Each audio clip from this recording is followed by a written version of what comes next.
Então, parece que o bicho está pegando, hein? Donald Trump ele anunciou que os Estados Unidos realizaram ataques aéreos contra 3 instalações nucleares no Irã, em Fordol, Natanz e Isfahan, marcando a entrada direta dos Estados Unidos no conflito entre Israel e Irã. Ele descreveu a operação como um sucesso absoluto, um sucesso militar espetacular, afirmando que as instalações foram completamente destruídas, com o uso de bombardeiros B-2 e bombas bunker busters, que pesam cerca de 13,6 toneladas, projetadas para atingir alvos subterrâneos, então não tem bunker certo que proteja. Trump ele justificou a ação como completamente necessária para neutralizar a ameaça clara, né, a ameaça nuclear iraniana, que ele chama de risco representado pelo principal patrocinador do terrorismo mundial. E essa decisão veio após o fracasso das negociações diplomáticas, apesar de Trump, né, ter sinalizado na quinta-feira que ele daria mais ou menos 2 semanas para o Irã aceitar um acordo e tal. Esse prazo, no entanto, foi encurtado drasticamente, levantando questões sobre se a diplomacia levantada por Trump era apenas uma fachada para justificar os ataques e fazia parte de uma estratégia para deixar o pessoal meio despreparado para o Trump chegar lá e pegar eles de surpresa.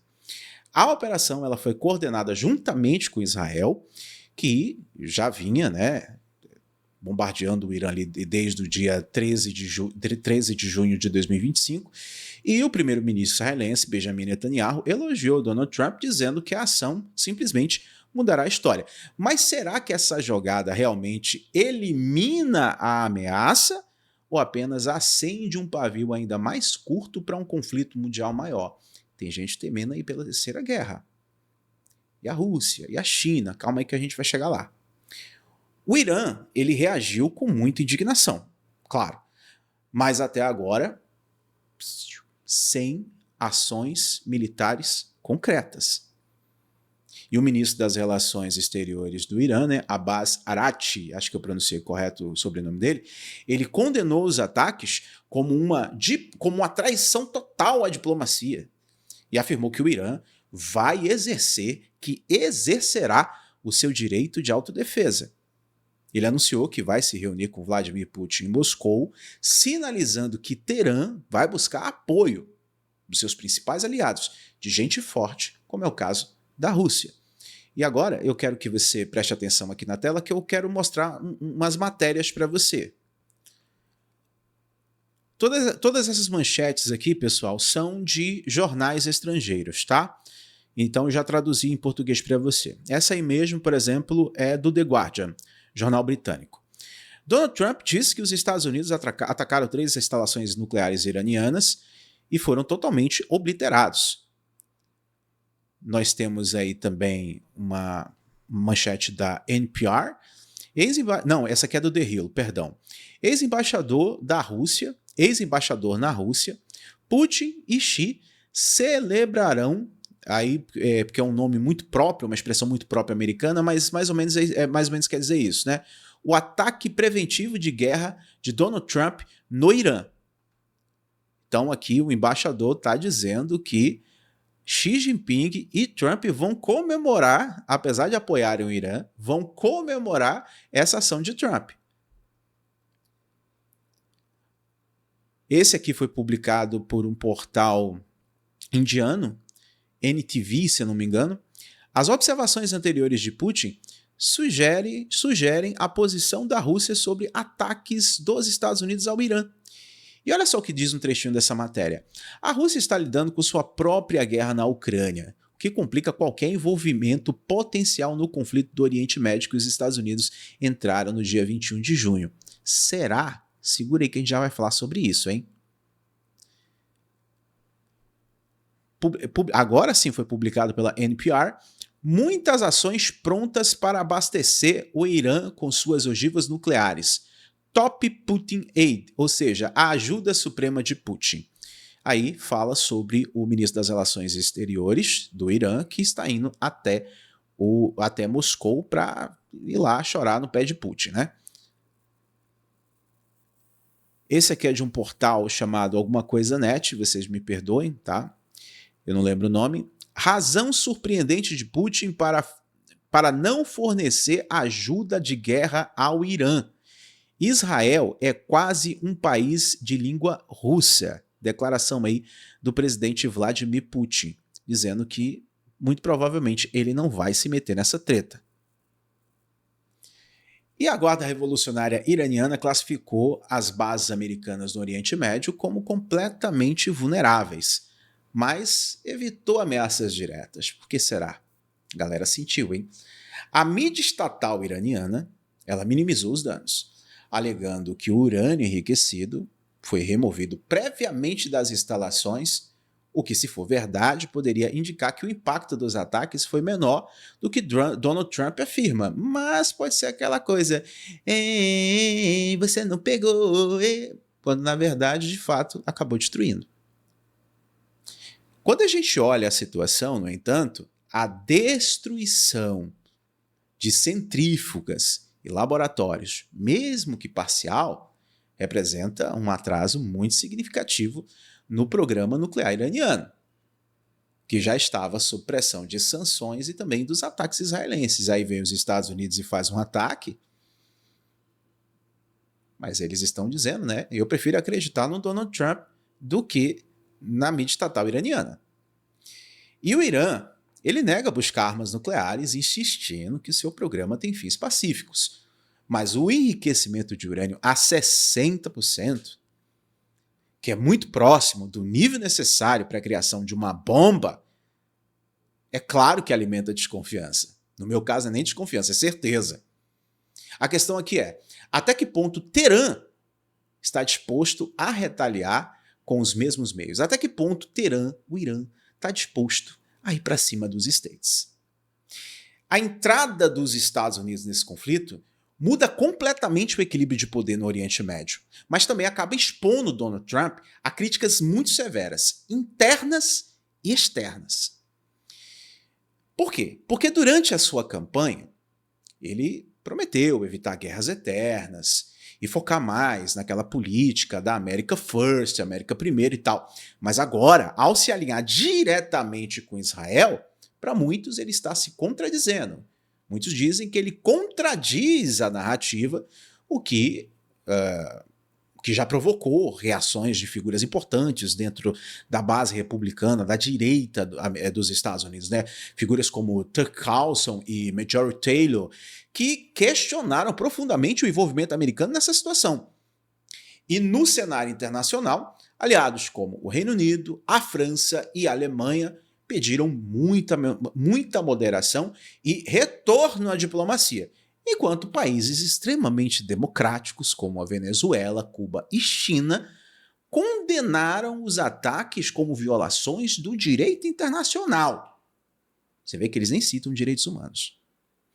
A Arábia Saudita, que é rival regional do Irã, tem uma treta das antigas com o país, expressou extrema preocupação com a escalada, temendo que um conflito muito maior acabe desestabilizando a região e também o mercado de petróleo, que é o carro-chefe deles. O Egito e o Catar também alertaram para o risco de um caos regional. E a ONU, por meio do Antônio Guterres, sempre ele, acabou destacando os perigos e as consequências catastróficas para os civis e para a estabilidade global e tal. Então, esses apelos, eles acabam meio que refletindo o medo de que a ação americana transforme um confronto localizado em uma guerra muito mais ampla. E há quem teme aí, né, a Terceira Guerra Mundial. A justificativa americana para esses ataques vai muito além, né, do apoio a Israel e foca principalmente, única e exclusivamente, na ameaça nuclear iraniana. Então esse ataque não tem nada a ver com Israel. Foi os Estados Unidos que puxou uma parte da treta para si contra o Irã. E o Irã, ele aumentou seu estoque de urânio enriquecido a 60% entre fevereiro e maio, somente desse ano. O que é suficiente, meus senhores e minhas senhoras, para fazer várias bombas nucleares. Isso segundo relatórios da Agência Internacional de Energia Atômica. Passar de 60% Para chegar para 90% é um pulo, que é o nível necessário para a criação de armas. Isso levaria semanas para eles desenvolverem com esse urânio enriquecido. E instalações como Fordow, protegidas por montanhas, poderiam abrigar várias atividades secretas que ninguém ia detectar. Então, um Irã nuclear não é só uma ameaça para os Estados Unidos e seus aliados, mas também desencadearia uma corrida armamentista dentro do Oriente Médio. Isso para falar de um problema menor. A Arábia Saudita já sinalizou que vai buscar sua própria bomba atômica caso Teherã consiga fazer uma.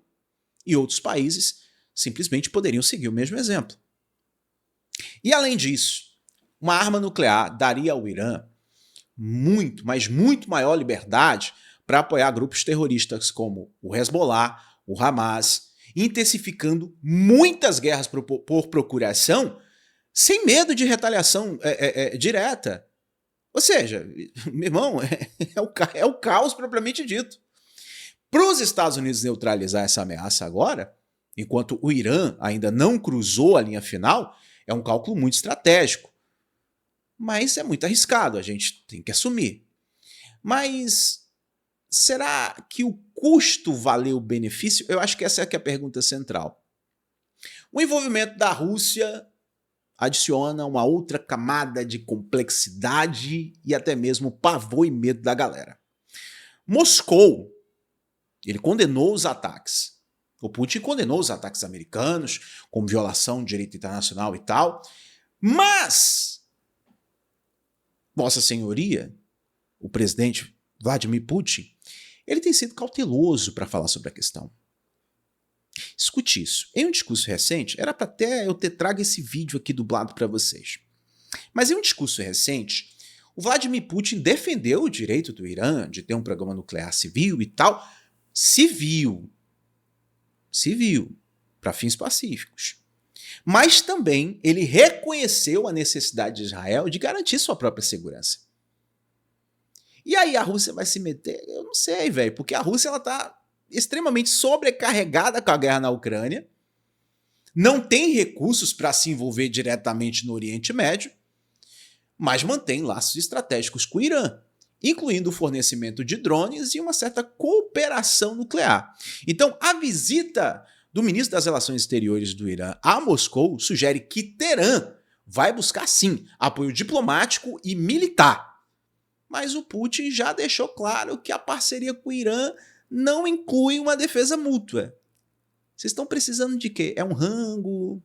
É um gás? É um apoio midiático? Eu falo aqui o que vocês precisam e tal, mas eu me meter nesse negócio aí, rapaz, tá complicado.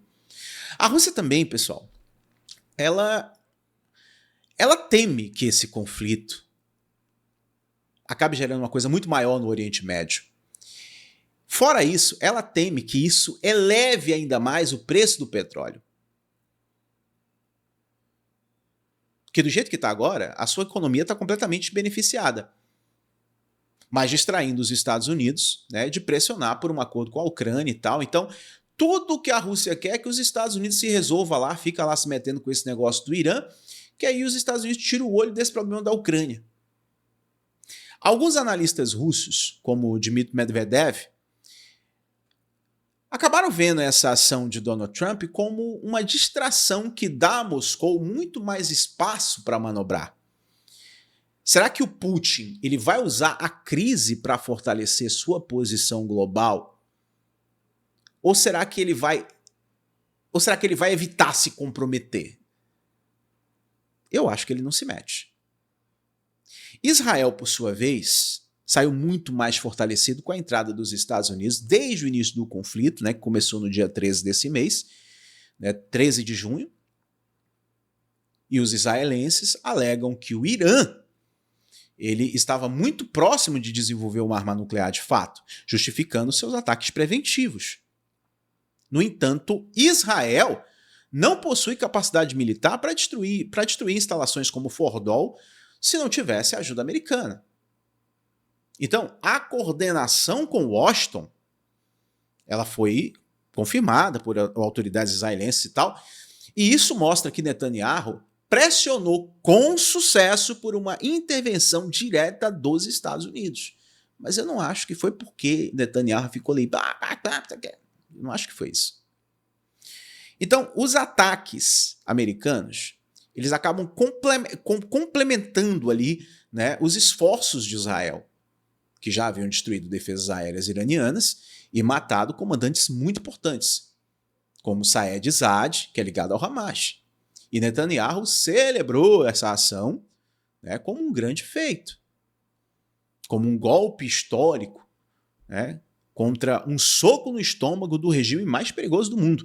Mas a dependência de Israel nos Estados Unidos também expõe a sua vulnerabilidade. Sem o apoio americano, a sua campanha contra o Irã seria muito limitada. A questão agora é se Israel vai conseguir manter a pressão sem arrastar a região para um conflito ainda maior. E esses ataques, eles também levantam dúvidas sobre a eficácia diplomática de Trump, isso segundo os especialistas da Beautiful People. Mas por um ponto eles têm até razão. Por quê?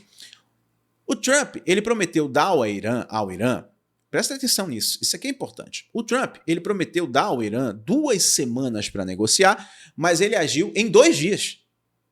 O que acaba sugerindo que a oferta de diplomacia era mais uma retórica, né? Era mais uma estratégia para distrair o Irã do que uma diplomacia genuína.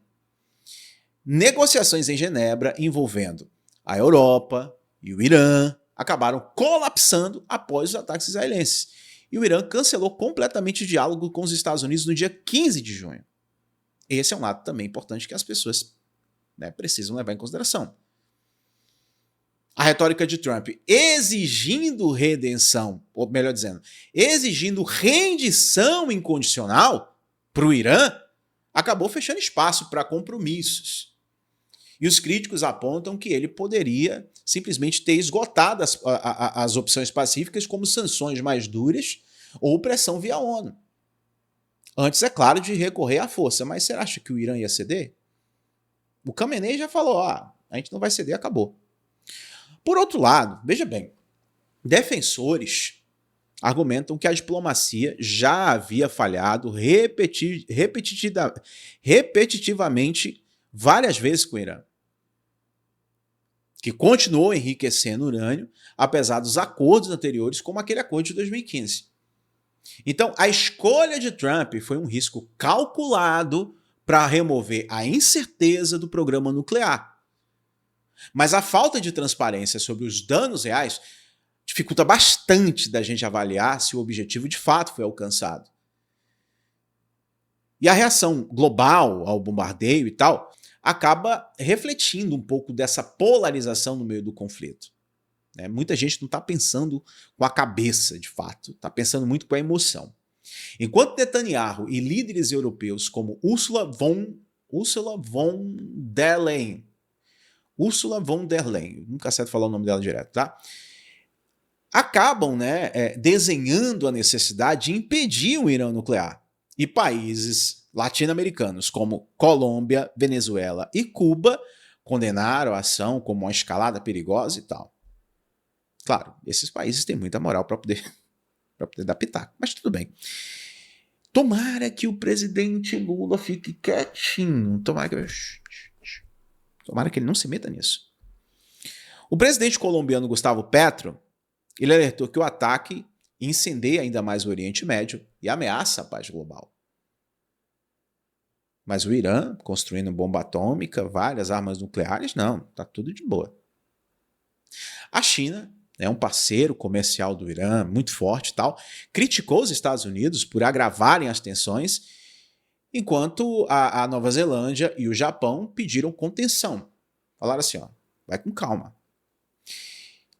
E a Organização de Cooperação Islâmica, com cerca de 57 membros, obviamente que condenou os ataques israelenses, mas evitou mencionar os americanos, mostrando uma total delicadeza da situação. Por que será? Estratégia ou medo? A ONU, ela convocou uma reunião de emergência para discutir essa crise e tal, mas a falta de consenso entre as potências acaba tornando muito improvável uma resposta unificada. O mundo está completamente dividido e cada jogador tem seus próprios interesses em jogo. O impacto econômico desses ataques já é possível sentir. É passageiro? Vai demorar mais tempo? Eu não sei, mas já dá para sentir um impacto econômico, né? A ameaça de o Irã, né, fechar o Estreito de Hormuz, por onde passa cerca de 20% do petróleo e gás do mundo, fez o preço do petróleo disparar. Algumas empresas petrolíferas temem completamente as interrupções do comércio, especialmente se o Irã retaliar contra navios americanos ou então sauditas. A Arábia Saudita, que depende do estreito para 90% das suas populações, está em alerta, está em desespero. E qualquer ação iraniana poderia desencadear uma crise energética global. Para a Rússia, o aumento dos preços do petróleo é uma vantagem, aliviando a pressão de financiar sua guerra na Ucrânia e tal. Por mais contraditório que pareça. Para os Estados Unidos e para a Europa, né, a alta do petróleo pode aumentar e muito a inflação e prejudicar economias que já estão fragilizadas. Trump, então, pessoal, terá que lidar com as consequências econômicas de sua escolha, de sua decisão, que podem minar completamente o apoio doméstico à sua política externa. Será que ele se antecipou? Será que ele não calculou os custos ao ordenar esses ataques? Essa é a pergunta. O risco de retaliação é algo também que está preocupando todo mundo. Essa é a maior incerteza agora. Teherã terá opções completamente limitadas, no entanto perigosas. Pode atacar bases americanas no Catar, no Bahrein, ou então no Iraque, onde os Estados Unidos mantêm cerca de 19 instalações. Outra responsabilidade dos Estados Unidos nessa questão é acabar meio que sem querer fazendo com que um conflito que poderia durar pouco tempo dure anos. Há também a possibilidade, né, disso intensificar, desse problema intensificar em uma guerra via proxies, né, uma guerra de procuração, como o Hezbollah entrando no jogo contra alvos israelenses ou então americanos. E o Hezbollah, a gente sabe que eles não estão aí para brincadeira. O Irã, ele também pode tentar interromper o tráfico no Estreito ali de Hormuz, o que seria um golpe terrível para a economia global, mas também atrairia uma resposta militar devastadora dos Estados Unidos. E a Guarda Revolucionária acabou mencionando drones suicidas contra Israel, mas até agora ações foram mais no âmbito retórico do que prática, ou seja, mais blá blá blá do que ação. E eu acho que vai continuar assim por um bom tempo. A cautela iraniana pode refletir a sua posição completamente enfraquecida. Os ataques israelenses e americanos destruíram grande parte de suas defesas aéreas e capacidades nucleares. No entanto, a pressão interna para retaliar é completamente enorme e o regime pode optar por ações simbólicas para salvar as aparências, se é que vocês me entendem. Como o Irã responderá? A posição da Rússia no meio desse conflito é ambígua e pragmática. O Putin, ele equilibra relações com o Irã e com Israel, mantendo laços econômicos e diplomáticos com ambos, com todo mundo. A Rússia, né, ajudou o Irã com tecnologia nuclear civil e drones, mas não tem interesse em se envolver militarmente, especialmente com seus recursos completamente presos na Ucrânia. E ainda que não tivesse a Ucrânia, eu acho muito difícil o Putin se envolver nisso. Você acha que esse tempo de espera do Trump, você acha que foi o quê? Claro que foi horas e horas ali no telefone com o Putin. O Putin alertou que um conflito maior no Oriente Médio poderia levar a uma terceira guerra mundial. Mas também ele rejeitou a ideia de que a Rússia abandonou aliados como a Síria ou o Irã. Então, sua oferta de mediação ela foi completamente recusada por Trump, que prioriza a Ucrânia. Então, a visita do ministro das Relações Exteriores do Irã em Moscou pode resultar em um apoio diplomático ou vendas de armas, mas é completamente improvável que a Rússia se arrisque num confronto direto com os Estados Unidos, principalmente agora. Alguns estão especulando que Putin poderia usar a tática de Trump, prometendo uma coisa e fazendo outra. Mas sua cautela, né, o seu jeitinho, sugere que ele prefere manter a Rússia como um jogador secundário, aproveitando os benefícios econômicos dessa crise. Se ele for esperto, ele não vai se meter, porque ele pode tirar muitos frutos econômicos dessa situação. E dinheiro é o que a Rússia mais precisa agora. Então, a escolha de Trump de atacar o Irã foi um verdadeiro divisor de águas. Mas, sinceramente, não é bem uma surpresa. Desde fevereiro, ele retomou a política de pressão máxima contra Teherã, exigindo o fim do enriquecimento de urânio. O galego doido, nosso querido Laranjão, falou, ou vocês param com isso, ou a gente vai ter que fazer alguma coisa. A inteligência americana já estimava que os ataques israelenses apenas atrasariam o programa nuclear iraniano em 6 meses, que acabou reforçando a necessidade de uma ação muito mais decisiva. A bomba GBU-57, usada ali contra Fordow, é exclusiva dos Estados Unidos, mas ninguém tem. E sua eficácia contra bunkers subterrâneos tornou a intervenção americana indispensável para Israel. Trump apresentou a operação como uma verdadeira vitória, mas ele não tem muitas evidências concretas do real número de danos. É difícil confirmar o tamanho do sucesso. De repente foi até mais do que o Trump está dizendo. Então, relatos iranianos acabam sugerindo que parte do material nuclear foi completamente deslocado, o que pode limitar ainda mais os impactos de ataques dessa situação. Além disso, a retórica belicista de Donald Trump, prometendo ataques muito maiores se o Irã retaliar, acaba reduzindo o espaço para uma escalada maior, porque eu acho que o Irã vai arregar. Ele jogou os dados, mas o resultado até o momento está completamente fora do controle. Mas quando aparecem nuvens negras no céu, a gente sabe que vai chover. E o Irã é de agir muito pelo impulso. Se ele pudesse, ele já agiria agora. O conflito, ele também traz as fragilidades internas do Irã. O regime, ele enfrenta pressões econômicas, protestos populares, né, e agora a perda de uma infraestrutura nuclear crítica. E a liderança iraniana, incluindo o Ayatollah Ali Khamenei, que foi levada, né, a um local seguro às pressas, porque sabiam que o bicho ia pegar, eles não tinham o que fazer. E os sucessores já foram nomeados, indicando uma grande preocupação com a estabilidade do regime. Até eles estão sentindo que o regime pode cair a qualquer momento. A humilhação pública dos ataques pode forçar Teherã a responder, mesmo que militarmente fraco, mesmo que jogando uma bombinha de traque dentro dos Estados Unidos. Não dá também para a gente descartar.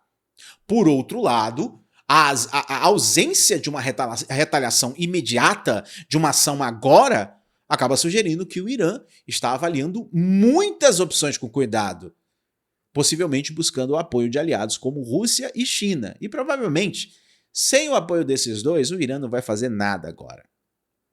A destruição de Fordow, se for completamente confirmada, tá, é um golpe muito duro para o Irã. Mas o Irã pode ter instalações secretas não detectadas. A capacidade de Teherã de reconstruir seu programa nuclear vai depender de sua economia e do seu apoio externo. Ambos completamente limitados nesse momento. Será que o regime vai conseguir se recuperar ou vai ousar criar uma crise global, criar uma crise muito maior para unir a população contra um inimigo externo? Olhando assim para o futuro, pessoal, o risco de escalada pode ser até alto. Mas, sinceramente, pessoal, eu não estou achando que vai escalar da maneira que as pessoas estão preocupadas. Trump, ele apostou que a demonstração de força vai forçar o Irã a negociar. Mas a história mostra que Teherã responde às pressões com resistência, não com concessões. Então, pessoal, para encerrar o vídeo, tá grande, né? Meia hora. A ausência de um plano claro para a diplomacia pós-ataque, de certa forma, é preocupante, mas, ao mesmo tempo, o fato de Teherã não ter feito nada no mesmo dia, nos apegando ao comportamento histórico do Irã, e o fato dele já correrem e levar os seus líderes para bunkers secretos, já nomeando sucessores, já mostra, pessoal, que muito provavelmente o Irã não vai fazer nada agora, que Putin não vai se meter nessa história, e a China, muito menos. Agora eu quero muito saber a sua opinião sobre isso aí nos comentários. É novo? Se inscreve, ativa o sino, e eu estou esperando vocês no nosso próximo encontro.